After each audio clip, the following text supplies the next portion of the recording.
ആദ്യമേ തന്നെ ഇത്തരത്തിലുള്ളൊരു വലിയ മാമാങ്കം, ദക്ഷിണേന്ത്യൻ അല്ലെങ്കിൽ ചതുർഭാഷാ മാമാങ്കം, സാഹിത്യ ഉത്സവം ഇവിടെ അണിയിച്ചൊരുക്കിയ ബുക്ക് കമ്പനിക്ക് അഭിനന്ദനങ്ങളും നന്ദിയും അറിയിക്കുകയാണ്.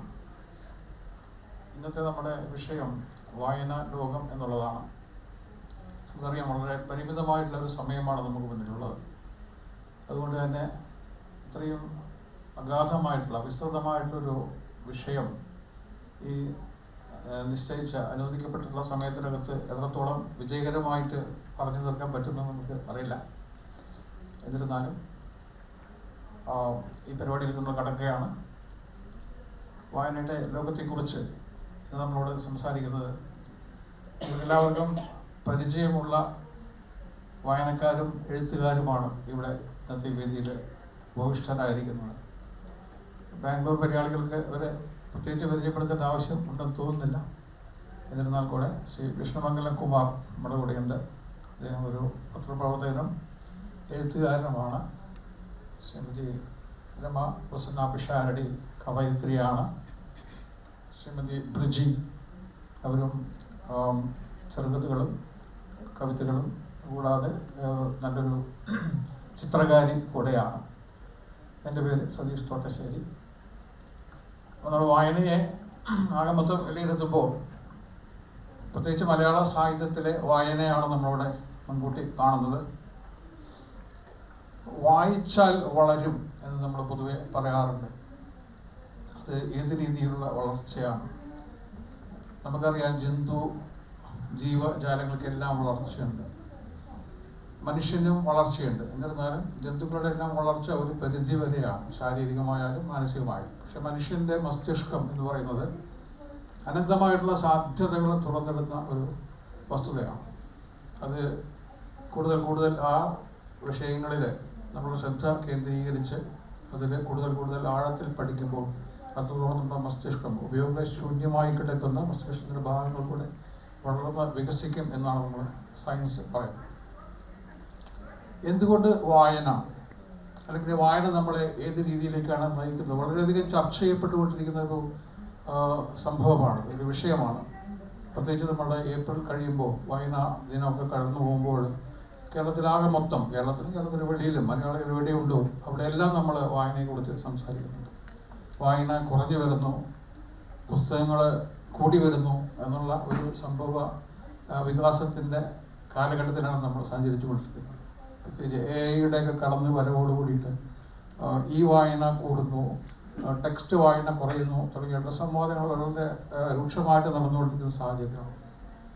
എന്തായാലും വായന നമുക്ക് തരുന്ന പല ഘടകങ്ങളുണ്ട്. എന്തിനാണ് വായിക്കുന്നതെന്ന് ചോദിച്ചാൽ അറിവ് വർദ്ധിപ്പിക്കാനാണ്, വിജ്ഞാനം വർദ്ധിപ്പിക്കാനാണ്, ആസ്വാദനത്തിൻ്റെ മേഖലയിൽ കൂടുതൽ അറിയിച്ചാൽ അങ്ങനെ പല വിധത്തിലുള്ളതാണ്. ആ തലങ്ങളിലുള്ള വായന നമ്മുടെ ഇടയിൽ നിലനിൽക്കുന്നുണ്ട്.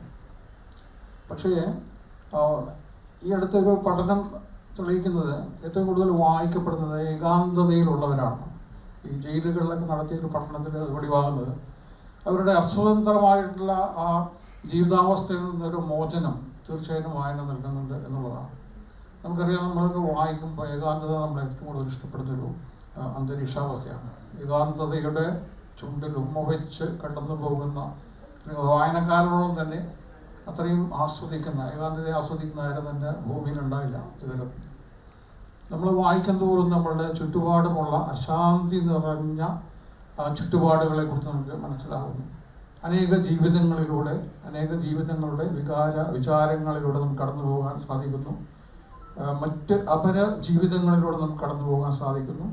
നമ്മൾ കൂടുതൽ പരിവർത്തിക്കപ്പെടുന്നു, മാനവികതയിലേക്ക് നമ്മൾ കൂടുതൽ അടുക്കുന്നു തുടങ്ങിയിട്ടുള്ള ഒട്ടേറെ ബെനിഫിറ്റ്സ് അല്ലെങ്കിൽ സൗഭാഗ്യങ്ങൾ ഒരു വായനക്കാരൻ്റെ അല്ലെങ്കിൽ വായനക്കാരുടെ മനസ്സിലേക്ക് കടന്നു വരുന്നുണ്ട്. ഈ വായനയെക്കുറിച്ച് ഇവരെല്ലാം വായനക്കാർ മാത്രമല്ല, എഴുത്തുകാരാണ്. ഇവിടെ കൂടിയിരിക്കുന്നവരും എല്ലാം വായനക്കാരാണ്, എഴുതുന്നവരുണ്ട്. അപ്പോൾ ഇതൊരു കൂട്ടായിട്ടുള്ള ചർച്ചയാണ്. നമുക്ക് പറയുന്ന അഭിപ്രായങ്ങൾ നമ്മൾ പറയുന്നു.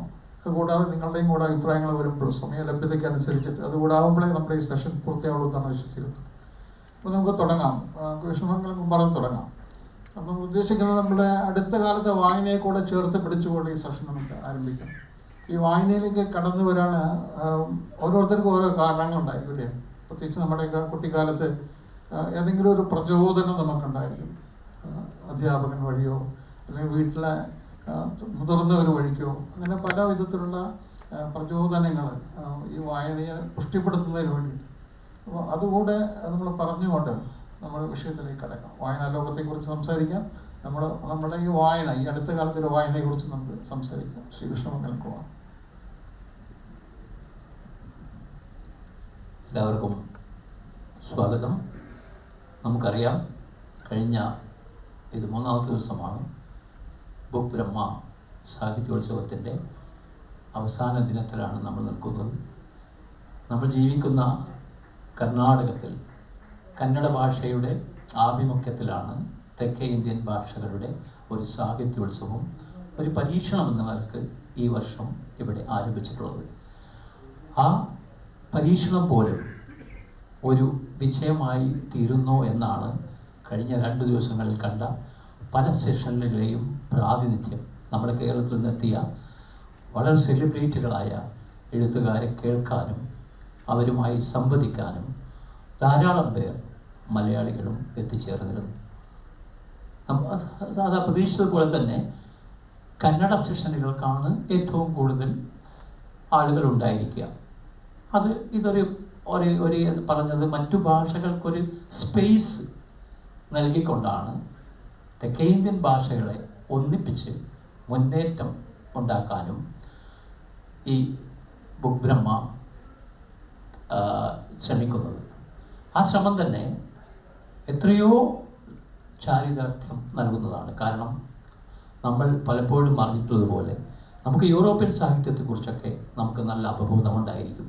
അതേപോലെ നമ്മുടെ അയൽപക്കമായ കർണാടകത്തിലെയോ തമിഴിലെയോ തെലുങ്കിലെയോ എത്ര കൃതികൾ നമ്മളിൽ പലരും വായിച്ചിട്ടുണ്ടാവും. വായിക്കാനുള്ള ആഗ്രഹം നമുക്കുണ്ട്. അവിടുത്തെ സാംസ്കാരിക രംഗത്ത് എന്ത് സംഭവിക്കുന്നു എന്നറിയാൻ നമുക്ക് അങ്ങേയറ്റത്തെ താല്പര്യമുണ്ട്. പക്ഷേ നമുക്ക് കിട്ടുന്നത് വളരെ വളരെ കുറഞ്ഞ പരിഭാഷകൾ മാത്രമാണ്. ഇപ്പോൾ അടുത്ത കാലത്ത് കന്നഡത്തിൽ നിന്ന് ഒരുപാട് കൃതികൾ മലയാളത്തിലേക്ക് വന്നിട്ടുണ്ട്. അതിന് നമ്മൾ നന്ദി പറയേണ്ടത് ശ്രീ സുധാകരൻ രാമന്തളിയോടാണ്. കാരണം 37 ക്ലാസിക് കൃതികളാണ് അദ്ദേഹം കഴിഞ്ഞ 7 വർഷത്തിനുള്ളിൽ കന്നഡത്തിൽ നിന്നും മലയാളത്തിലേക്ക് വിവർത്തനം ചെയ്ത് നമുക്ക് നൽകിയിട്ടുള്ളത്.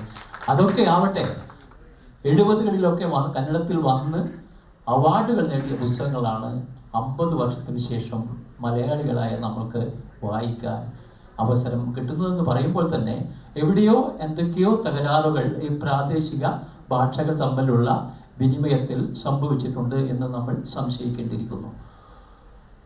SR ഭൈരപ്പയുടെ പറവയൊക്കെ വായിക്കുമ്പോഴാണ് മഹാഭാരത വ്യാഖ്യാനങ്ങളിൽ നമ്മൾ എത്രയോ വ്യാഖ്യാന കൃതികൾ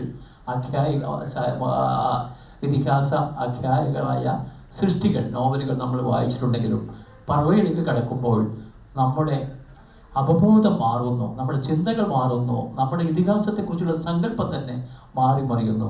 അത്തരം കൃതികൾ 50 വർഷം മുമ്പ് കന്നഡത്തിൽ വന്നിട്ടുണ്ടെന്ന് പറയുന്നത് തന്നെ ഒരു അത്ഭുതമാണ്. മുമ്പേ അങ്ങനെയോ നമുക്ക് കിട്ടുന്നതായിരുന്നു ആ പുസ്തകങ്ങളൊക്കെ നമ്മുടെ സ്വന്തം ഭാഷയിൽ. അതുപോലെ ചന്ദ്രശേഖര കമ്പാറിൻ്റെ ശിഖരസൂര്യൻ പോലെയുള്ള നോവലുകൾ, അതും നമ്മൾ വായിക്കുമ്പോഴാണ് അറിയുന്നത് എന്താണ് ഇത്ര വൈകിപ്പോകുന്നത്, നമുക്കിത് ലഭിക്കാൻ, ഈ പരിഭാഷ ലഭിക്കാൻ എന്തുകൊണ്ട് വൈകി എന്നുള്ളത് ഒരു ചോദ്യമാണ്. അത് ഇപ്പോൾ പൂർത്തീകരിക്കപ്പെട്ടുകൊണ്ടിരിക്കുന്നു. കൂടുതൽ പരിഭാഷകൾ മലയാളവും കന്നഡവും തെലുങ്കും തമിഴൊക്കെ തമ്മിലുണ്ടാകേണ്ടിയിരിക്കുന്നു. അതിൻ്റെ ഒരു തുടക്കം ഈ ബുക്ക് ബ്രഹ്മ സാഹിത്യോത്സവത്തിൽ കൂടെ സംഭവിക്കുമെന്ന് നമുക്ക് തീർച്ചയായിട്ടും വിശ്വസിക്കാം.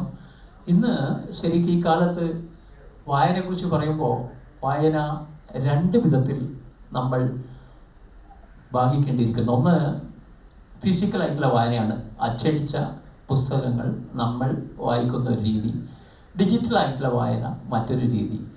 ഒരു 50 വയസ്സിന് കൂടുതലുള്ള ആൾക്കാർക്കൊക്കെ ഈ ഫിസിക്കൽ വായന, അച്ചടിച്ച പുസ്തകങ്ങളും അച്ചടിച്ച പത്രങ്ങളും പത്രമാസികളും വായിച്ചാൽ ഒരു പൂർണ്ണ സംതൃപ്തി വരികയുള്ളൂ. കാരണം അവരുടെ ശീലം അങ്ങനെയാണ്. ഞങ്ങളെപ്പോലെയുള്ള ശീലം, ഞങ്ങൾക്ക് എത്ര വലിയ സൃഷ്ടിയായാലും ഡിജിറ്റൽ വായനയിൽ കിട്ടുന്നതിനേക്കാൾ പൂർണ്ണ സംതൃപ്തി അച്ചടി വായനയിലാണ് കിട്ടുന്നത്. അത് ഒരു ശീലത്തിൻ്റെ ഭാഗമാണ്. പുതിയ തലമുറയ്ക്ക് അച്ചടിച്ച പുസ്തകങ്ങൾ വായിക്കണമെന്നില്ല. അവർക്ക് അവരുടെ ലാപ്പിലോ അല്ലെങ്കിൽ അവരുടെ സിസ്റ്റമിലോ സൃഷ്ടികൾ വായിച്ച് വലിയ വലിയ കഥകൾ വായിച്ച് അത് നമ്മൾക്ക് ഉണ്ടാകുന്ന അതേ അനുഭവം തന്നെ ഉണ്ടാക്കിയെടുക്കാൻ അവർക്ക് സാധിക്കും. അത് ഒരു ശീലത്തിൻ്റെ പ്രശ്നമാണ്. എങ്കിലും അച്ചടി വായന കുറയാനൊന്നും പോകുന്നില്ല. ഡിജിറ്റൽ വായന എത്ര കൂടിയാലും അത് ഇങ്ങനെ തുടർന്നുകൊണ്ടേയിരിക്കും. ഈ വായന തന്നെ എങ്ങനെയാണ് നമ്മൾ ഈ വായനയെ വായിച്ചെടുക്കേണ്ടത്? ഹൃദയത്തെ സ്പർശിക്കുന്ന വായന എന്നൊക്കെ നമ്മൾ പറഞ്ഞു കേട്ടിട്ടുണ്ട്. എന്താണ് ഈ ഹൃദയത്തെ സ്പർശിക്കുന്ന വായന? അത് എന്തൊക്കെ, അങ്ങനെ അത്തരം വായനകൾ എന്തൊക്കെ മാറ്റങ്ങളാണ് നമ്മളിൽ ഉണ്ടാക്കുന്നത്? ഇപ്പോൾ സതീഷ് തോട്ടശ്ശേരി പറഞ്ഞതുപോലെ വായന എവിടെയാണ് ആരംഭിച്ചത്? എങ്ങനെയാണ് എന്നെപ്പോലെ ഒരാളെ വായനയിലേക്ക് ആകർഷിക്കപ്പെട്ടത്? നമ്മൾ അതിനെക്കുറിച്ച് ചിന്തിക്കുമ്പോൾ നമ്മൾ വളരെ പുറകോട്ടേക്ക് സഞ്ചരിച്ച് നമ്മുടെ കുട്ടിക്കാലത്തേക്ക് ഞാൻ എൻ്റെ ഓർമ്മകൾ പോലും അങ്ങോട്ടേക്ക് സഞ്ചരിക്കുന്നു. എനിക്ക് തോന്നുന്നത് 5ാം ക്ലാസ്സിൽ പാസ്സായി 6ാം ക്ലാസ്സിലേക്ക് പോകേണ്ട ഒരു കാലഘട്ടത്തിൽ അന്ന് മലയാളത്തിലെ ഒരു പ്രമുഖ കൃതിയാണ് 6ാം ക്ലാസ്സിലെ നോഡി ഡെയിൽ എന്ന് പറയുന്നത്. അതെനിക്കൊരു മുതിർന്ന അന്ന് 6ാം ക്ലാസ്സിൽ പാസ്സായ ഒരു കുട്ടി അത് ആ വെക്കേഷൻ സമയത്ത് നമുക്ക് തരുന്നു. ആ പുസ്തകമാണ് ഇരുന്ന് വായിച്ച് തീർക്കുക എന്നുള്ളൊരു അനുഭൂതിയിലേക്ക് എന്നെ ആദ്യമായി കൊണ്ടുവന്നത്. അന്ന് 10 വയസ്സ് ഉള്ള പ്രായക്കാരനായിരിക്കും ഞാൻ. ആ പുസ്തകം വായിച്ച് അന്നത്തെ ഉച്ചഭക്ഷണം ഉപയോഗിച്ച് രാവിലെ തുടങ്ങിയ വായന വൈകിട്ട് വരെ തീർക്കുമ്പോഴേക്കും എവിടെയൊക്കെയോ എന്തൊക്കെയോ നമ്മുടെ ഉള്ളിൽ സംഭവിക്കുന്നതായി ഒരു പ്രത്യേക അനുഭവം, അതുവരെ ഇല്ലാത്തൊരു അനുഭവം എന്നിൽ ഉണ്ടായി. എൻ്റെ കണ്ണു നിറഞ്ഞിട്ടുണ്ട്. എനിക്ക് എന്തൊക്കെയോ ഫീലിംഗ് ഉണ്ടായിട്ടുണ്ട്. ആ പുസ്തകത്തിൻ്റെ പേര് ഞാൻ പറഞ്ഞാൽ നിങ്ങൾക്കും അത് ഓർമ്മയിൽ വരും. ഒരു കുടയും കുഞ്ഞുമകളും എന്ന ഒരു സാധാരണ നോവലാണ് മുട്ടത്ത് വർക്കിയുടെ. ആ പുസ്തകമാണ് ആദ്യം എൻ്റെ വായനയെ ഹൃദയത്തെ സ്പർശിച്ചു എന്ന് പറഞ്ഞാൽ വായനയിലേക്ക് എങ്ങനെ ആകർഷിക്കപ്പെട്ടു എന്നതിൻ്റെ ഒരു തുടക്കം. ആ അനുഭവം എത്രയോ വർഷങ്ങളായിട്ടും മനസ്സിൻ്റെ അടിത്തട്ടിൽ അതേപോലെ നിൽക്കുന്നു. അതിലെ വാചകങ്ങൾ പോലും ഇപ്പോഴും എന്തെങ്കിലുമൊക്കെ, നമ്മളൊക്കെ എഴുത്തുകാരും വായനക്കാരുമായിട്ട് ധാരാളം കാലം പിന്നിട്ടെങ്കിലും ആദ്യത്തെ പൂർണ്ണമായ ഒരു വായന ഹൃദയത്തെ സ്പർശിച്ചു എന്നുള്ളത് ആ കുടയും കുഞ്ഞുപെങ്ങളും എന്നുള്ള പുസ്തകമാണ്. അതിനുശേഷം എത്രയോ സാധാരണ പുസ്തക വായനകളിലൂടെ ഞാൻ എന്നെ പോലെ കടന്നുപോയി. വീണ്ടും നമ്മളെല്ലാം കേരളത്തിലെ അല്ലെങ്കിൽ മലയാളികൾ വായിക്കുമ്പോൾ ബഷീറിനെ വായിക്കുന്നു, തകഴിയെ വായിക്കുന്നു, എസ് കെ പൊറ്റക്കാട് വായിക്കുന്നു, ഉറൂബിനെ വായിക്കുന്നു. അങ്ങനെ മലയാളത്തിൻ്റെ, കേരളത്തിൻ്റെ, ദേശത്തിൻ്റെ ചരിത്രം നമ്മളിലേക്ക്, നമ്മൾ ഒരു ബാല്യം വിട്ട് യൗവനത്തിലേക്ക് കടക്കുമ്പോൾ അങ്ങനെ അങ്ങനെ മലയാളത്തിലെ ക്ലാസിക്കുകൾ കടന്ന് വന്ന് വായനയ്ക്ക് ഒരു രീതിയിലേക്ക് നിൽക്കുന്ന ഒരു കാലഘട്ടത്തിൽ എനിക്ക് ഒരാളൊരു പുസ്തകം വായിക്കാൻ തന്നു. ആ പുസ്തകം രണ്ടാമതായി എൻ്റെ ഹൃദയത്തെ അല്ലെങ്കിൽ എൻ്റെ ചിന്തകളെ സ്വാധീനിച്ച ഒരു പുസ്തകമാണ്. അത് മലയാളത്തിൽ ആണെങ്കിലും അത് ഒറിജിനൽ ആ പുസ്തകം മലയാളത്തിലുള്ളതായിരുന്നില്ല. സാവിത്രി റോയ് എന്ന ബംഗാളി എഴുത്തുകാരിയുടെ നെല്ലിൻ്റെ ഗീതം എന്ന നോവലാണ് അന്നത്തെ, ഇപ്പോൾ എനിക്ക് പരിചയമില്ലാത്ത അന്നൊരു ചെറുപ്പക്കാരൻ എനിക്ക് വായിക്കാൻ തന്നത്. അത് പശ്ചിമ ബംഗാളിലെ നക്സൽ ബാരിയിലെ കർഷകരുടെ സമരത്തിൻ്റെ വല്ലാതെ ഒരു തീവ്രമായ അനുഭവത്തിലേക്ക് വായനക്കാരെ കൊണ്ടുപോകുന്ന ഒരു കഥയാണ്. അതിൽ നായകനായ പ്രാർത്ഥന എന്ന യുവാവിൻ്റെ ത്യാഗങ്ങൾ, അദ്ദേഹത്തിൻ്റെ സ്വപ്നങ്ങളെല്ലാം ചേർത്ത് വെക്കുമ്പോൾ ഒരു വായനക്കാരെന്ന നിലയിൽ നമ്മളെ അതങ്ങ് കൊണ്ടുപോവുകയാണ് മറ്റൊരു ലോകത്തേക്ക്. ആ നോവലിൽ മലയാളിയായ ഒരു കഥാപാത്രമുണ്ട്, ഒരു കണാരൻ മാഷ് എന്ന് പറഞ്ഞ ഒരു ഫോട്ടോഗ്രാഫർ. ആ ഫോട്ടോഗ്രാഫറും അന്ന് ബംഗാളിൽ പോയി അവിടെ താമസിച്ച് അവരുടെ ഇടയിൽ ജീവിക്കുന്ന ഒരു കഥാപാത്രത്തെ ബംഗാളി നോവലിൽ ഞാൻ ആദ്യമായിട്ട് കാണുകയായിരുന്നു. ഒരു മലയാളിയായിട്ടാണ് അദ്ദേഹത്തെ ആ കഥാപാത്രം അവതരിപ്പിക്കുന്നത് തന്നെ. ആ കർഷക സമരത്തിൻ്റെ, നക്സൽബാരി സമരത്തിൻ്റെ തീവ്രത അനുഭവിക്കണമെങ്കിൽ നമ്മൾ പ്രാർത്ഥൻ്റെ ജീവിതത്തിലൂടെ, നെല്ലിൻ്റെ ഗീതത്തിലൂടെ കടന്നു പോകുന്നതാണ്. അത് മലയാളത്തിലും ഇംഗ്ലീഷിലും ഒക്കെ വന്നിട്ടുണ്ട്. അങ്ങനെ വായനയുടെ രണ്ടാം ഘട്ടത്തിൽ ഏറ്റവും അധികം ഹൃദയസ്പർശിയായത് നെല്ലിൻ്റെ ഗീതമാണെങ്കിൽ, പിന്നീട് ഞാൻ നോവലിൻ്റെ കാര്യം മാത്രമേ പറയുന്നുള്ളൂ. അതായത് ഒരു ജീവിതം പൂർണ്ണമാവണമെങ്കിൽ കഥയോ കവിതയിലോ നമ്മൾ നിന്നാൽ അത് നമുക്കറിയാം അത്ര പൂർണ്ണമല്ല. ഒരു നോവലാണ് ഒരു സമൂഹത്തിൻ്റെ, ഒരു ജീവിത ഭാഗത്തിൻ്റെ, അല്ലെങ്കിൽ ഏതെങ്കിലും ഒരു വിഭാഗത്തിൻ്റെ അനുഭവങ്ങളും അവരുടെ പ്രശ്നങ്ങളും അവരുടെ തീവ്രതകളും ഒക്കെ നമ്മളെ അനുഭവിക്കുന്നത്. മലയാളത്തിൽ വന്ന എക്കാലവും നമ്മൾ ചർച്ച ചെയ്യപ്പെടുന്ന ഖസാക്കിൻ്റെ ഇതിഹാസം എന്ന നോവൽ ഒരു 10-15 തവണ വായിച്ചിട്ടുള്ള ഒരാൾ ഞാൻ. ആദ്യത്തെ വായനയിൽ നമുക്കതിൻ്റെ ഒന്നും മനസ്സിലായി എന്ന് വരില്ല. അതിൻ്റെ ഭാഷ, അതിൻ്റെ രചനാരീതി, എന്താണ് ഇതിൽ അദ്ദേഹം പറയാൻ ഉദ്ദേശിക്കുന്നത് എന്നൊക്കെ ആദ്യത്തെ വായനയിൽ ചെറുപ്പത്തിൽ നമുക്ക് മനസ്സിലായി എന്ന് വരില്ല. പക്ഷേ നമ്മുടെ ചരിത്രത്തിൻ്റെ, മലയാളിയുടെ ചിന്തകളുടെ, മലയാളിയുടെ രാഷ്ട്രീയത്തിൻ്റെ, വിശ്വാസത്തിൻ്റെ എന്താണ് അതിലില്ലാത്തത്? മതവിശ്വാസമായാലും മതമൗലികമായാലും വിപ്ലവമായാലും എല്ലാം ഖസാക്കിൻ്റെ ഇതിഹാസത്തിൽ OV വിജയൻ സമന്വയിച്ചിട്ടുണ്ട് വളരെയധികം സമർത്ഥമായി. അങ്ങനെ ഒരു നോവൽ അതിനു മുമ്പോ അതിന് ശേഷമോ മലയാളത്തിലുണ്ടായി എന്ന് തോന്നുന്നില്ല. കാരണം പലതുകൊണ്ടും ആ നോവലിന്, ഖസാക്കിൻ്റെ ഇതിഹാസത്തിന് ഒരു ഇതിഹാസ മാനം തന്നെയുണ്ട്. ആ നോവൽ മറ്റൊരു ജീവിതത്തിൻ്റെ അടിത്തട്ടായി എന്നെ പോലെയുള്ളൊരു സാധാരണ വായനക്കാരൻ്റെ മനസ്സിൽ കിടക്കുന്നുണ്ട്. അടുത്ത കാലത്ത് വായിച്ച നോവലുകളിൽ എനിക്ക് പ്രത്യേകത അനുഭവപ്പെട്ടത് നമ്മുടെ ഈ ബുക്ക് ബ്രഹ്മ സാഹിത്യോത്സവത്തിൽ അതിഥിയായെത്തിയ ഡോക്ടർ സോമൻ കടലൂർ എന്ന കവിയുടെ, അദ്ദേഹം അടിപൊളി കവിയാണ്, ചിത്രകാരനാണ്, ഫ്ലോക്ലോറിസ്റ്റാണ്. അദ്ദേഹം എഴുതിയ ഒരു നോവൽ, പുള്ളിയൻ എന്ന ഒരു നോവൽ ഈ വർഷം എന്നെ ഏറ്റവും അഗാധമായി സ്പർശിച്ചു എന്ന് തന്നെ പറയണം. കാരണം ആ നോവലിൻ്റെ അടിത്തറ കടലാണ്. കടലിനെ കുറിച്ചിട്ടുള്ള അധികം നോവലുകളൊന്നും മലയാളത്തിൽ വന്നിട്ടില്ല. തകഴിയുടെ ചെമ്മീനൊക്കെ കടലിന് ദൂരെ നിന്ന് നോക്കിക്കുകയാണ്. പക്ഷേ ഇവിടെ ഈ നോവലിസ്റ്റ് സോമൻ കടലൂർ എന്ന നോവലിസ്റ്റ് കടലിൽ അങ്ങ് ഇറങ്ങിപ്പോയിട്ട് കടലിൽ തന്നെ ജീവിച്ചിട്ട് കടലിൻ്റെ എന്തൊക്കെയാണ് ചുഴികളും കടലിൻ്റെ ജീവിതവും കടൽ മീൻപിടുത്തക്കാരെയും മീനുകൾ, അതിൻ്റെ രീതികൾ, കടൽ തീരത്ത് വസിക്കുന്നവരുടെ സ്വഭാവങ്ങൾ, അവർ തമ്മിലുള്ള സംഘർഷങ്ങളെല്ലാം അതീവ ഗൗരവമായി അങ്ങേയറ്റത്തെ കാവ്യാത്മകമായ ഭാഷയിൽ അവതരിപ്പിക്കുന്ന ഒരു നോവലാണ് പുള്ളിയൻ. ആ നോവൽ ഇറങ്ങി ഒരു 2 മാസത്തിനകം തന്നെ ആ നോവലിനെ കുറിച്ചൊരു പഠന ഗ്രന്ഥം തന്നെ ഇറങ്ങി. 50 പേർ ആസ്വാദന കുറിപ്പുകളും നിരൂപണങ്ങളും എഴുതിയ ഒരു സമാഹാരം തന്നെ ഒരു 2 മാസത്തിനകം പ്രസിദ്ധീകരിക്കപ്പെട്ടിട്ടുണ്ട്. അത്രയധികം വായനക്കാർക്ക് വ്യത്യസ്തത തോന്നുന്ന ഒരു നോവലാണ് പുള്ളിയൻ.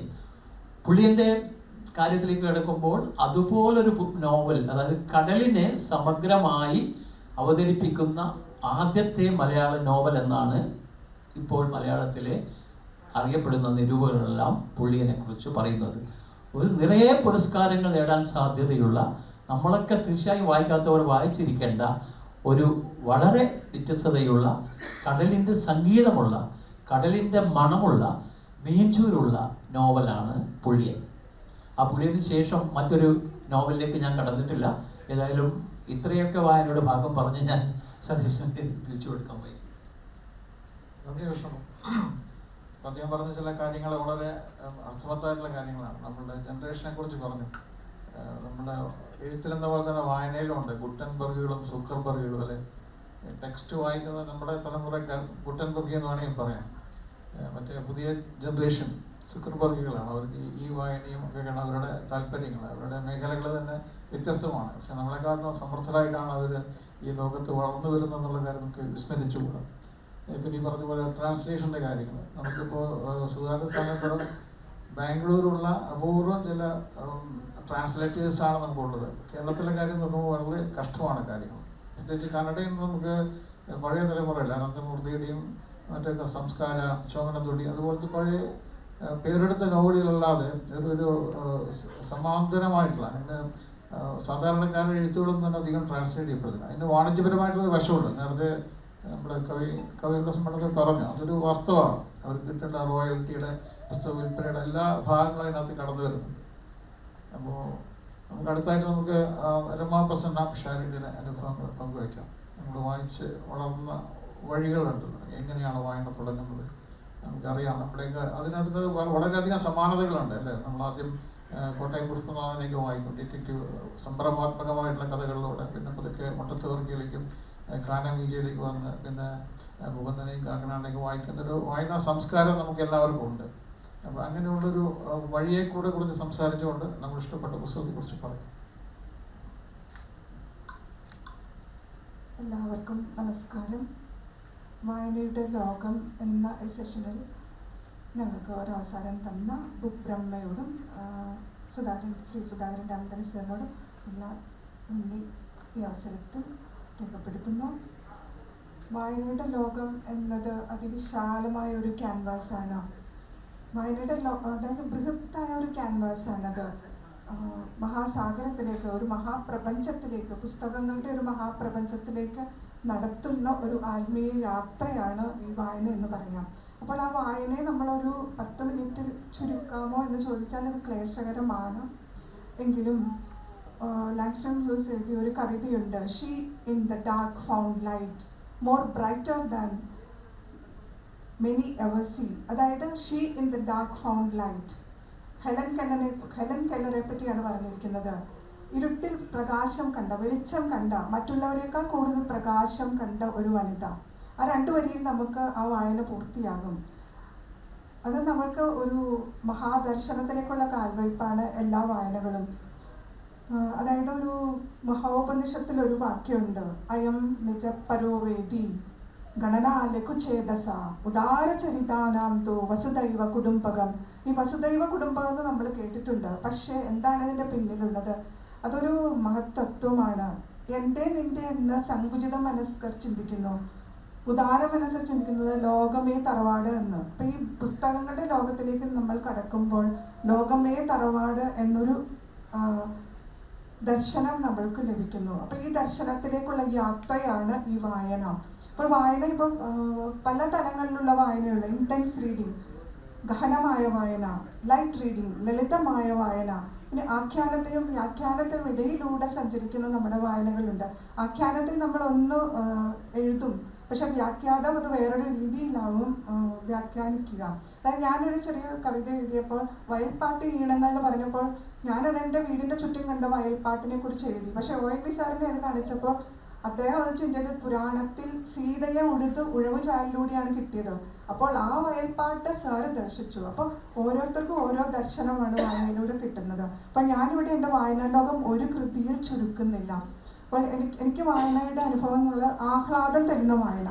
അതായത് നമ്മൾ വായിക്കുമ്പോൾ നമ്മൾക്ക് മനസ്സിനും ഹൃദയത്തിനും ആഹ്ലാദം തരുന്ന ഒരു വായനയുണ്ട്. അതാണ് നമ്മൾ ബഷീറിനെ എപ്പോൾ വായിച്ചാലും. പക്ഷെ ബഷീർ എഴുതുന്ന ഒരു കോമഡി അല്ല, അതീവമായ ഗഹനമായ തത്വങ്ങളുള്ള ഒരു സാഹിത്യ ശാഖയിലാണ് ബഷീർ ഒരു അത്യുന്നത സ്ഥാനം സ്വയം കൈവരിച്ചത്. ബഷീറിൻ്റെ കൃതികളാണ് അനേകം കോപ്പികൾ വിറ്റഴിക്കപ്പെട്ടിട്ടുള്ളത്.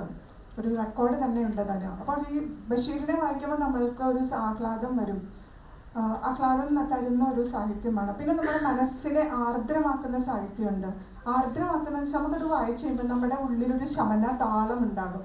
ആ സാഹിത്യം എന്ന് പറയുന്നത് എനിക്ക് അനുഭവപ്പെട്ടത് ഒരു റൈച്ചോക അകുതകാവയുടെ ഒരു മധുര നാരങ്ങകൾ എന്നൊരു കഥയുണ്ട്. 4 പേജുള്ള ആ കഥ. ആ കഥ വായിച്ചപ്പോൾ നമ്മൾക്ക് മനസ്സിലൊരു ഒരു വ്യത്യസ്തമായ അനുഭൂതി ഉണ്ടാകുന്നുണ്ട്, ഒരു ശമന താളം നമ്മളിൽ ഉണ്ടാകുന്നു. അതിൻ്റെ ഒരു ചെറിയ സംക്ഷിപ്ത രൂപം ഞാനിവിടെ പറയാം. 35 വർഷം മാത്രം ജീവിച്ച 19ാം നൂറ്റാണ്ട് മുതൽ 20ാം നൂറ്റാണ്ടിൻ്റെ ഒരു ആദ്യകാലം വരെ ജീവിച്ച ഒരു എഴുത്തുകാരനാണ്. 35 വയസ്സിൽ മരിച്ച നമ്മളെ വിട്ടുപോയ ഒരു എഴുത്തുകാരൻ്റെ പേരിലാണ് ജാപ്പനീസിലെ ഏറ്റവും പ്രശസ്തമായ പരമോന്നത സാഹിത്യ പുരസ്കാരമുള്ളത്. അപ്പോൾ ഈ മധുര നാരങ്ങകൾ എന്ന കഥയിൽ ഉള്ള ഒരു ദർശനം എന്തെന്ന് വെച്ചാൽ, ഒരു റിസർവ് കമ്പാർട്ട്മെൻറ്റിലോട്ട്, ഒരു ട്രെയിനിലിട്ട് ഒരു പെൺകുട്ടി മുഷിഞ്ഞ വസ്ത്രവും മുഷിഞ്ഞ മുഖവുമുള്ള കിമോണ ധരിച്ച ഒരു പാവപ്പെട്ട പെൺകുട്ടി ഓടിക്കയറുകയാണ്. അറിയാതെ പറ്റിയതാണത്. അങ്ങനെ ഓടിക്കയറുമ്പോൾ ആ റിസർവ് കമ്പാർട്ട്മെൻറ്റിൽ ഇരിക്കുന്ന ആൾക്ക് ഈ പെൺകുട്ടിയെ കാണുമ്പോൾ പരിഹാസവും അവജ്ഞയൊക്കെയാണ് തോന്നുന്നത്.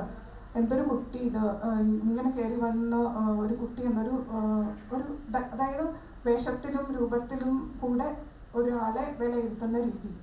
അങ്ങനെ ആ ട്രെയിൻ ഓടിത്തുടങ്ങുമ്പോൾ ഒരു ലെവൽ ക്രോസിൽ എത്തുമ്പോൾ കുന്നുകളുടെ പാരലായിട്ട് ഓടി വന്ന 2-3 അവരുടെ സഹോദരന്മാർ ഈ ട്രെയിനിനോടൊപ്പം ഓടി. അപ്പോൾ ഈ ലെവൽ ക്രോസിനടുത്ത് അല്പം സ്ലോ ചെയ്തപ്പോൾ ഈ പെൺകുട്ടി ജനലിലൂടെ ഈ മധുര നാരങ്ങകൾ ഈ കുട്ടികൾക്ക് ഇട്ടുകൊടുക്കുകയാണ് ചെയ്യുന്നത്.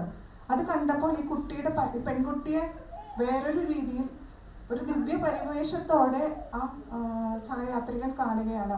അപ്പോൾ ഇതൊരു വേറൊരു ദർശനം, പെട്ടെന്ന് ഒരു ചെറിയ പ്രവൃത്തിയിലൂടെ വേറൊരു ദർശനം നമ്മുടെ മുമ്പിൽ എഴുത്തുകാരൻ നമുക്ക് ആ എഴുത്തിലൂടെ നമ്മൾക്ക് തരികയാണ് ചെയ്യുന്നത്. അത് ആർദ്രമാക്കുന്ന സാഹിത്യം. പിന്നെ നമുക്ക് പതിഞ്ഞ ശബ്ദത്തിൽ എഴുതുന്ന വിസ്ഫോടനങ്ങൾ സൃഷ്ടിക്കുന്ന കൃതികളുണ്ട്. പതിഞ്ഞ ശബ്ദത്തിലായിരിക്കും ആ വാക്കുകൾ പോകുന്നത്.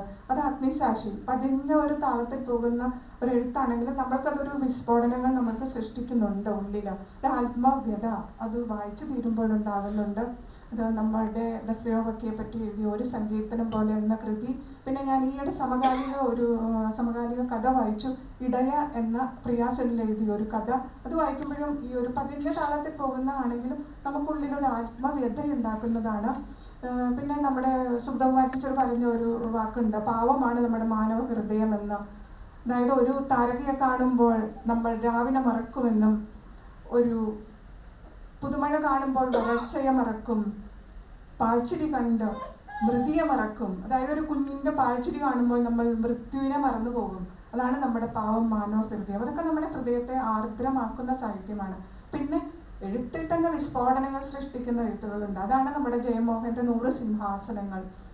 അതൊക്കെ വായിക്കുമ്പോൾ നമ്മൾക്കൊരു 3-4 ദിവസം നമ്മൾക്കൊന്നും ചെയ്യാൻ പറ്റില്ല. അതായത് ഇവിടെ എല്ലാവരും പറയുന്ന ഒരു കാര്യമാണ്, ക്ഷമാപണം കൂടിയുണ്ട്.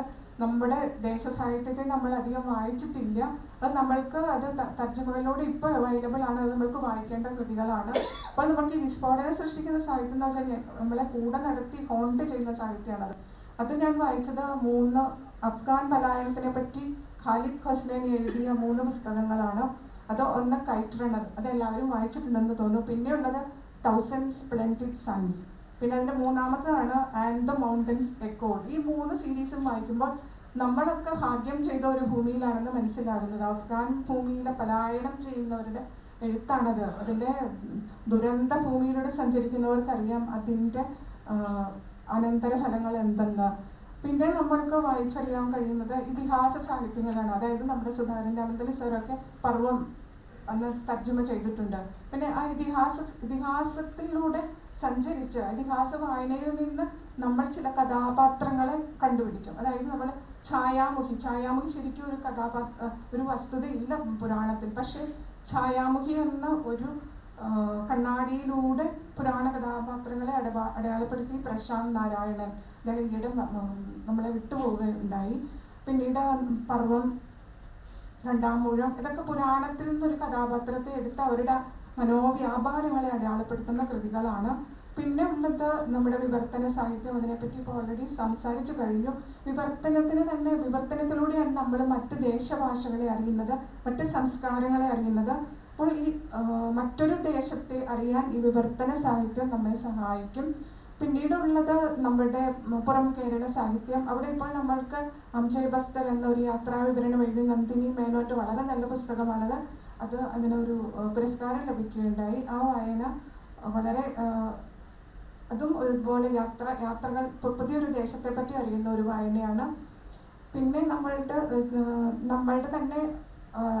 തന്നെ ചുറ്റുമുള്ള സാധാരണ എന്ന് പറയാൻ പറ്റില്ല, പരിമിതികളിൽ നിന്നെഴുതുന്ന പ്രവാസ സാഹിത്യവും നമ്മളുടെ വായനയിൽ തീർച്ചയായും നമ്മൾ അതിനെ ഉൾക്കൊള്ളുന്നുണ്ട്.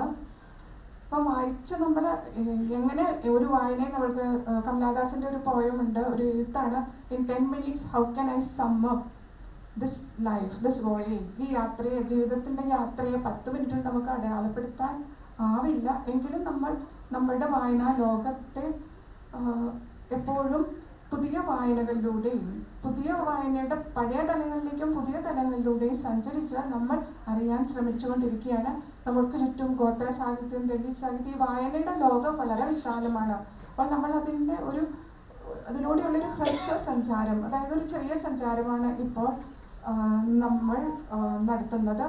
അതിന് പരിമിതികളുണ്ട് എങ്കിലും നമ്മൾ ആ വായനയുടെ ലോകത്തെ ഉൾക്കൊള്ളാൻ ശ്രമിക്കുന്നു ശ്രമിക്കുകയാണ്. ഇങ്ങനെയുള്ള സെഷനുകളിലൂടെ ഇങ്ങനെയൊരു സെഷനിൽ പങ്കെടുക്കാനായതിൽ സന്തോഷമുണ്ട്.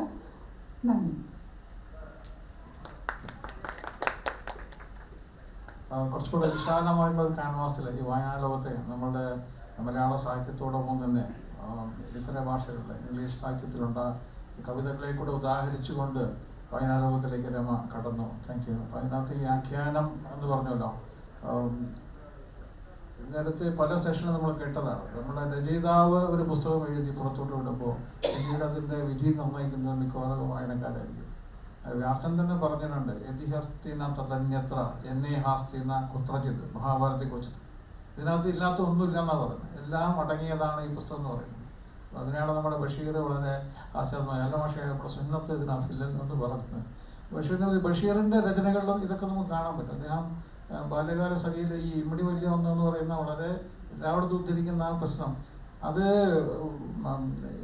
വാസ്തവത്തിൽ മജീദിൻ്റെ ഭാവനാശക്തിയെ ഒന്നുകൂടെ ഉത്കടവൽക്കരിക്കാനാണ് ബഷീർ ശ്രമിച്ചിട്ടുള്ളത്. നമ്മളതിനെ പലപ്പോഴും ഹാസ്യാത്മകമായിട്ടുള്ള രീതിയിൽ അതിനെ കൊണ്ടുപോകും. അപ്പോൾ എന്തായാലും വളരെ കാര്യമാത്ര പ്രസക്തമായിട്ട് ഈ വിഷയത്തെ ടച്ച് ചെയ്ത് രമ സംസാരിച്ചു. നമുക്ക് ബ്രിജിയിലേക്ക് കിടക്കാം.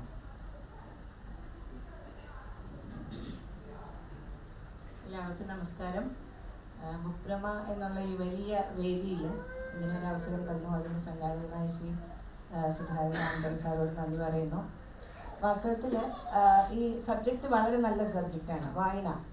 വായിക്കാത്തവരാരെങ്കിലും ഉണ്ടോ എന്നറിയില്ല. നമ്മൾ പഠിച്ച് കഴിയുമ്പോൾ, സ്കൂളിൽ തന്നെ പഠിച്ചു കഴിയുമ്പോൾ അവിടെ നിന്ന് ആദ്യം തുടങ്ങുന്നത് കൊച്ചു കൊച്ചു കഥകളാണ്.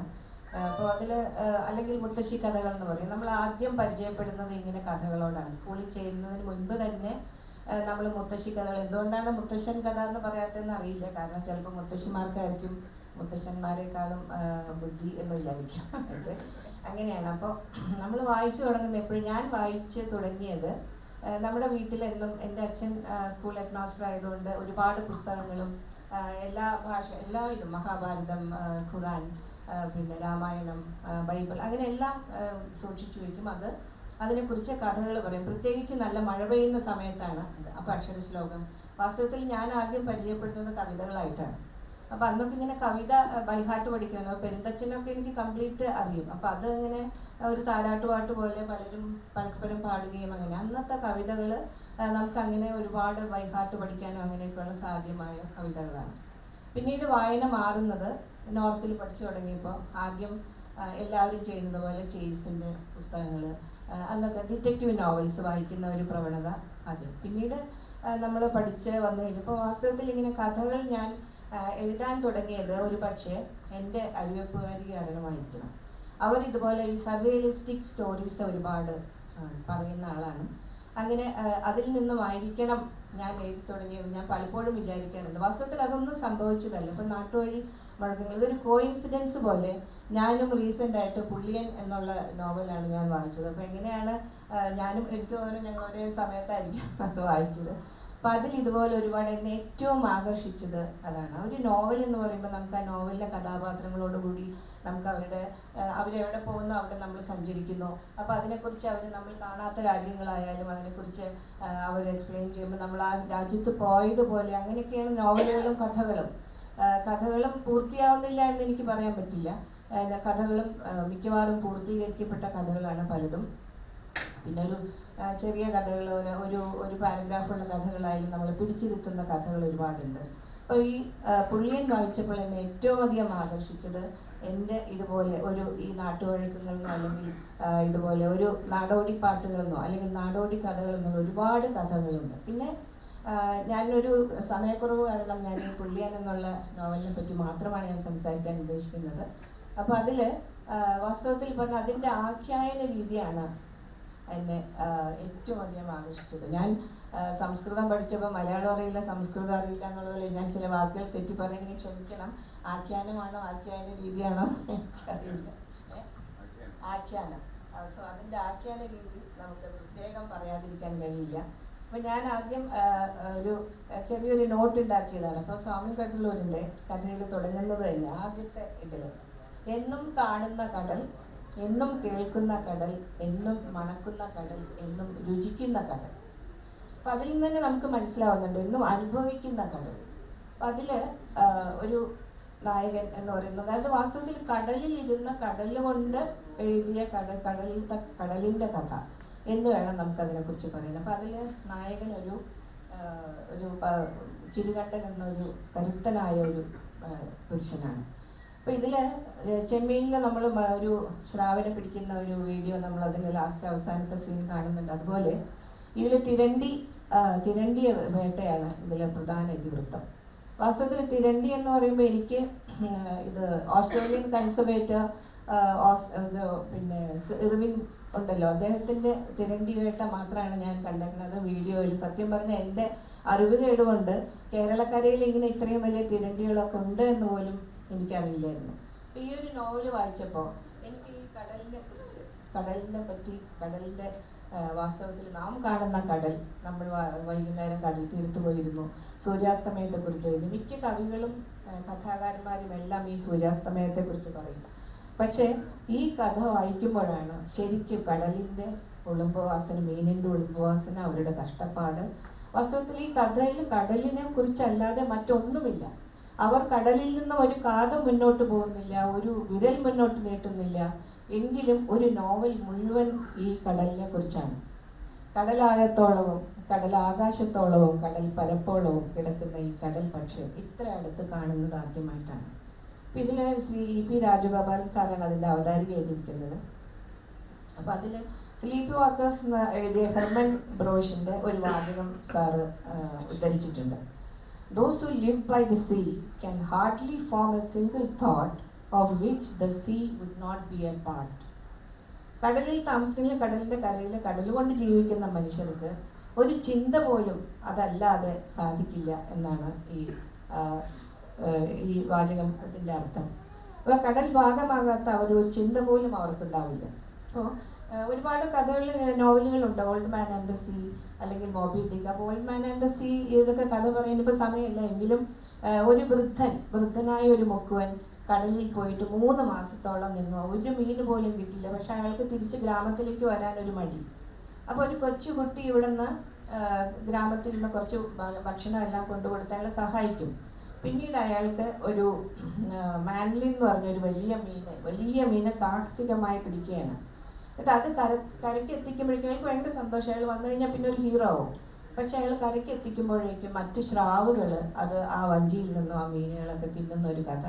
അതുപോലെ ഇപ്പോൾ നേരത്തെ പറഞ്ഞ പോലെ തകഴിയുടെ ചെമ്മീൻ, അങ്ങനെ എല്ലാം ഉണ്ടെങ്കിലും ഇതുപോലെ കടലിനെ കുറിച്ച് ഒരു നോവലും ഞാൻ വായിച്ചിട്ടില്ല. മീൻപിടുത്തക്കാരുടെ കടൽ ശരിക്കും വ്യത്യസ്തമാണ്. അത് അനുഭവിച്ചറിയുന്ന ഒരു നോവലാണിത്. സാധാരണ കടൽ തീരത്തിരുന്ന് നാം കാണുന്ന ഒരു കടലേ അല്ല ഇത്. ഇപ്പോൾ മനോഹരമായി ആഖ്യാന രീതിയിൽ എനിക്കൊരു ഉദാഹരണം പറയുന്നത്, നമ്മൾ വൈകുന്നേരത്തെ സൂര്യാസ്തമയത്തെക്കുറിച്ച് പറയുമ്പോൾ ഇതിൽ പറയുന്നത്,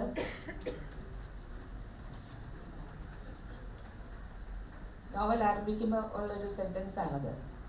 ഏതോ കടൽ നായാട്ടുകാരൻ മറുലോകത്ത് നിന്ന് തിരണ്ടിയെ എന്ന പോലെ സൂര്യനെ വലിച്ചുകൊണ്ടേയിരുന്നു.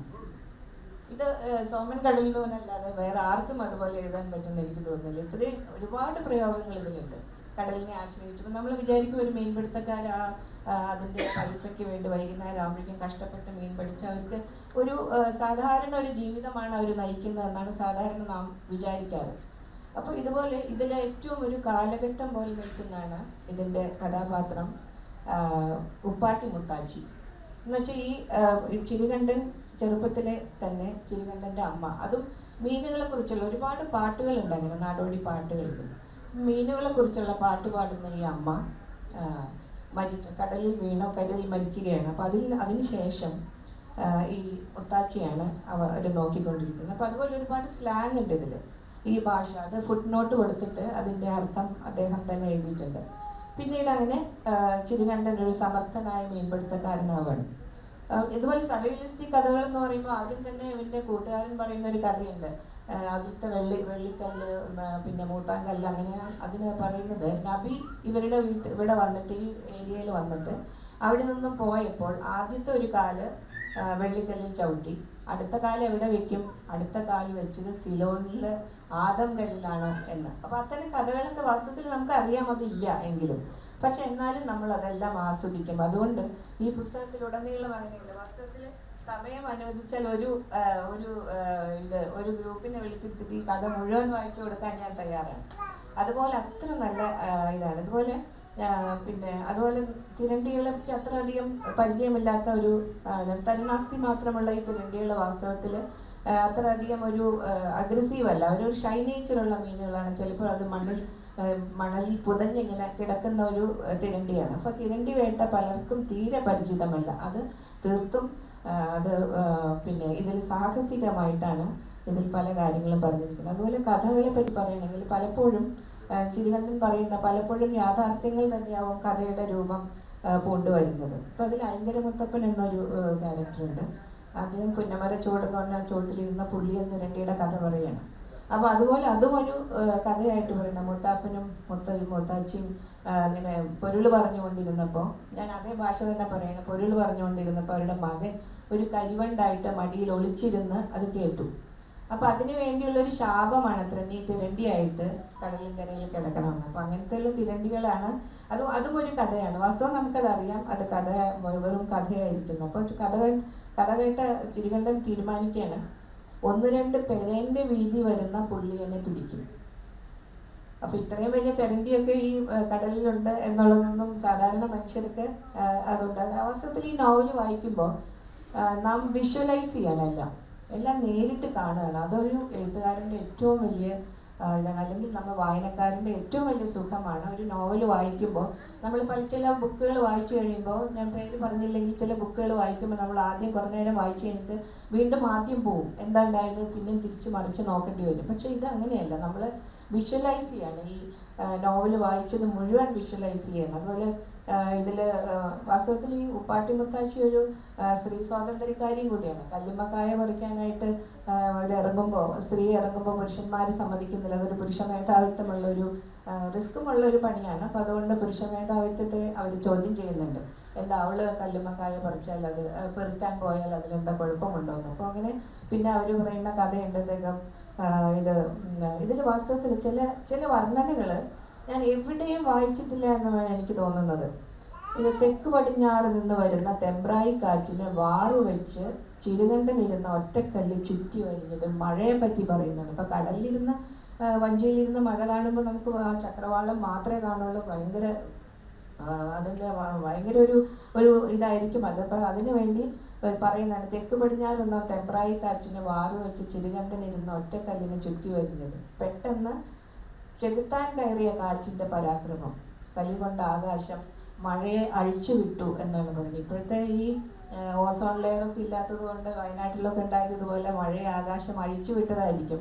പക്ഷെ അന്ന് ആ മഴയെ പറ്റി പറഞ്ഞത് കടലിൽ പെയ്യുന്ന മഴയെ അഴിച്ചു വിട്ടു എന്നാണ്. അതിൽ പിന്നെ രസകരമായിട്ട് മറ്റൊരു കാര്യമുള്ളത്, ഇവരുടെ പിന്നെ അവർ പറയുന്നുണ്ട്, അതിൽ ഈ സായിപ്പന്മാരുള്ള സമയത്ത് അവർ വെള്ളിയാങ്കല്ലിൽ വെച്ച് സ്ത്രീകളെ കൊണ്ടുപോയി കൊന്നു, ആണുങ്ങളെ അടിമകളാക്കി തണ്ട് വലിപ്പിക്കുന്ന കാര്യങ്ങളൊക്കെ. അപ്പം അങ്ങനെ അനുഭവങ്ങൾ കടലിൽ പോയിട്ടില്ലെങ്കിലും കടലിൻ്റെ സകല കഥകളും സകല രഹസ്യങ്ങളും അറിയുന്നതാണ് ഉപ്പാട്ടി മുത്താച്ചി.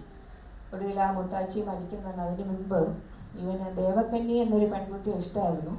പക്ഷെ ആ ദേവകന്യയുടെ അപ്പന് ഇവൻ എപ്പോഴും വലിയ കരുത്തനാണെങ്കിലും എപ്പോഴും കടലിൽ പോകുന്നത് കൊണ്ട് ഇവന് കൊടുക്കില്ല എന്ന് പറഞ്ഞിരുന്നു. പക്ഷെ ദേവകന്യയ്ക്കും ഉള്ളിൽ നല്ല സ്നേഹമുണ്ടായിരുന്നു. അതുകൊണ്ട് കല്യാണത്തിൻ്റെ മംഗലം കഴിഞ്ഞ ഒരു 5-ാം പക്കം തന്നെ അവൾ തിരിച്ചു വന്നു എന്നാണ് അതിന് പറയുന്നത്. എന്നിട്ടത് പറയുന്നത് അവിടെ മുഴുവൻ ഇങ്ങനെ സ്ത്രീലമ്പടന്മാരായ ആണുങ്ങളാണ്. പക്ഷെ അങ്ങനെയല്ല, അതിന് കരയ്ക്ക് പിടിച്ചിട്ട ഒരു മീനിനെ പോലെ അവളുടെ മനസ്സ് പിടഞ്ഞു. ഇതാണ് കഥാകാരൻ അതിനെക്കുറിച്ച് പറയുന്നത്. പിന്നീട് അവർ ഒന്നിച്ച് ജീവിക്കുന്നു. അപ്പോൾ പിന്നീടാണ് ഈ ഉപ്പാട്ടി മുത്താച്ചിയുടെ മരണം. ഉപ്പാട്ടി മുത്താച്ചിയുടെ മരണത്തോടു കൂടി ഒരു കാലഘട്ടം തന്നെ കഴിഞ്ഞു പോകുന്നതാണ്. കാരണം പിന്നീട് പുതിയ ബോട്ടുകൾ വരുന്നതും പുതിയ രീതിയിലുള്ള മീൻ പിടിക്കുന്നതും പഴയ മീനുകളൊക്കെ നഷ്ടപ്പെട്ടത്, പഴയ മീനുകളൊന്നും ഇല്ലാതെ, അങ്ങനെയുള്ള കാര്യങ്ങളെ പറ്റിയും ഇതിൽ പറയുന്നുണ്ട്. ആ വേദനകളെ പറ്റിയും പറയുന്നുണ്ട്. അങ്ങനെ ഒരുപാട്, ഇത് വാസ്തവത്തിൽ പറഞ്ഞാൽ ഈ നോവല് ഓരോ പേജും ഓരോ വരിയും ഇത് അത്രയധികം നമുക്ക് വായനക്കാരന് സുഖം തരുന്ന ഒരു പുസ്തകമാണ്. ഇങ്ങനെ ഇതിനെക്കുറിച്ച് പറയുകയാണെങ്കിൽ ഒരുപാട് പറയാനുണ്ട്. അങ്ങനെ എനിക്ക് സമയം എത്രയുണ്ട്? ഒരുപാട് ഇതിനെക്കുറിച്ച് പറയാനുണ്ട്. അപ്പോൾ ഈ ദേവക്കന്യയുടെ അവരുടെ സംഗമത്തിൻ്റെ ആ ഒരു വരിയും കൂടെ ഞാൻ വായിച്ചിട്ട് അപ്പോൾ അത് അവസാനം ഇവൻ ഒരു പുള്ളിയനെ പിടിക്കുന്നുണ്ട്. അപ്പോൾ ഇവൻ പുള്ളിയനെ പിടിക്കുന്നത് ഇതുപോലെ ആദ്യ പുള്ളിയൻ തിരണ്ടിയെ ഊളയിട്ട് കീഴടക്കി ആദിമുത്തപ്പനെ ധ്യാനിച്ചിട്ടാണ് അതിന് പോകുന്നത്. അപ്പോൾ അത് പിടിച്ചു കഴിഞ്ഞപ്പോൾ സാധാരണ ഈ പുള്ളിയാണ് വാലിലൊരു തിരണ്ടി വാലെന്ന് പറയും. അതിനൊരു മുള്ള്, ഒരു വലിയ ബ്ലേഡ് പോലത്തെ ഒരു മുള്ളുണ്ട്. അത് തട്ടിയിട്ടാണ് എർവിൻ സ്റ്റീവ് മരിച്ചത്. അപ്പോൾ അതുപോലെ ഇയാൾ പിടിച്ചു കഴിഞ്ഞിട്ട് ചിരുകണ്ഠൻ ജീവിത സാക്ഷാത്കാരം പോലെ അതിനെ പിടിച്ചു കഴിഞ്ഞിട്ട് അത് പിന്നെ കിടന്ന് ശ്വാസം കിട്ടാതെ പിടയ്ക്കുന്നുണ്ട്. പിന്നെ ചിരുകണ്ഠൻ തന്നെ വാവിട്ട് കരയുകയാണ്. എന്നിട്ട് പിന്നെ ആ മുള്ളെടുത്ത് അതൊരു പതാക പോലെ കാരണം അത് കഴിഞ്ഞ് വരുമ്പോൾ അദ്ദേഹത്തിന് എങ്ങനെയാണ് ആ കരക്കാർ സ്വീകരിക്കുന്നത് എന്നുള്ളതാണ്. അപ്പോൾ ഒരു വഞ്ചിയുടെ അറ്റത്ത് അത് കുത്തി നിർത്തിയിട്ടാണ് തിരിച്ചു വരുന്നത്. അപ്പോൾ അങ്ങനെ ഓരോ സന്ദർഭങ്ങളും സറിയലിസ്റ്റിക് ലോകമാണ് വാസ്തവമല്ലെന്ന് അറിഞ്ഞെങ്കിലും നമ്മൾ ഒരുപാട് വിശ്വസിച്ചു കൊണ്ടുപോകുന്ന നാടോടിക്കഥകൾ, അത് ഒരുപാട് ഉപ്പാട്ടി മുത്താച്ചിയുടെ കയ്യിൽ നിന്ന് ഇതിൽ നിന്ന് ഒരുപാട് ഗാനങ്ങളുണ്ട്. അങ്ങനെ അപ്പോൾ അങ്ങനെ ഈ നോവലിനെ കുറിച്ച് പറയുകയാണെങ്കിൽ മണിക്കൂറുകൾക്ക് സംസാരിക്കാം. അത്ര എൻ്റെ സമയം ഇതായതുകൊണ്ട് ഞാൻ നിർത്തുന്നു. ഇനി അടുത്ത് പറയുകയാണെങ്കിൽ പറയാം, സമയമുണ്ടെങ്കിൽ. സമയമൊക്കെ കഴിഞ്ഞു പോയി. ഞാൻ സതീഷിനോട് അനുവാദം ചോദിച്ചിട്ട് 1 മിനിറ്റ് മറ്റല്ല ഒരു ഭാഗം മാത്രം പറയാം. പുള്ളിയൻ എന്ന നോവലിനെ കുറിച്ച് പറഞ്ഞു ബ്രിജി. അത് ചിരുകണ്ഠൻ എന്ന ഒറ്റത്തോണിയിൽ രാത്രി ഒറ്റക്ക് കടൽ വേട്ടയ്ക്ക് പോകുന്ന ഒരാളുടെ കഥയായിട്ട് നമുക്ക് തോന്നുമെങ്കിലും അത് ഒരു സാധാരണക്കാരൻ്റെ ജീവിതത്തിൽ ഏറ്റവും വലിയ നേട്ടം കൈയടക്കാൻ വേണ്ടി പോകുന്ന ഒരു സമരത്തിൻ്റെ കഥയാണ്. പുള്ളിയൻ ഒരു ഭ്രമകൽപ്പനയാണ്. നമ്മുടെ കവിയായ സോമൻ കടലൂർ അങ്ങനെയാണ് അതിൽ സൃഷ്ടിച്ചിരിക്കുന്നത്. അദ്ദേഹം അതിമനോഹരമായ അത് പറഞ്ഞു എന്ന് മാത്രമേ ഉള്ളൂ. അതൊരു ഭ്രമകൽപ്പനയാണെന്നാണ് എനിക്ക് അനുഭവപ്പെട്ടുള്ളത്. Thank you Briji. വളരെയധികം ഹോംവർക്ക് ചെയ്തിട്ടാണ് ഈ നോവലിനെ കുറിച്ചിട്ട് സംസാരിച്ചത്, നമുക്കറിയാം.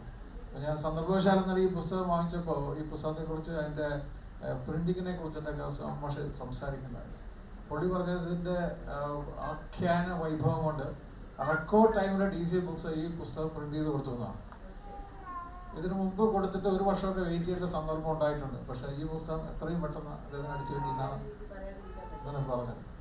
അപ്പോൾ ഞാനും ഒരു പുസ്തകം തയ്യാറായി വന്നിരുന്നു. അത് നമ്മുടെ GR ഇന്ദുഗോപൻ്റെ മണൽ ജീവികൾ എന്ന സാധനം. അതും ഈ പറഞ്ഞ പോലെ തീരദേശ സംസ്കാരത്തിൽ എങ്ങനെയാണ് പരിസ്ഥിതി തകർക്കപ്പെടുന്നത്, കരിമണൽ ഖനനവുമായിട്ട് ബന്ധപ്പെട്ടിട്ടുള്ള ഒരു പുസ്തകമായിരുന്നു. അതിനെക്കുറിച്ച് നമുക്ക് സംസാരിക്കാൻ തീരെ സമയമില്ല. അപ്പം തന്നെ ഒരു കഥകളി മുദ്ര അവിടെ നമുക്ക് കിട്ടി.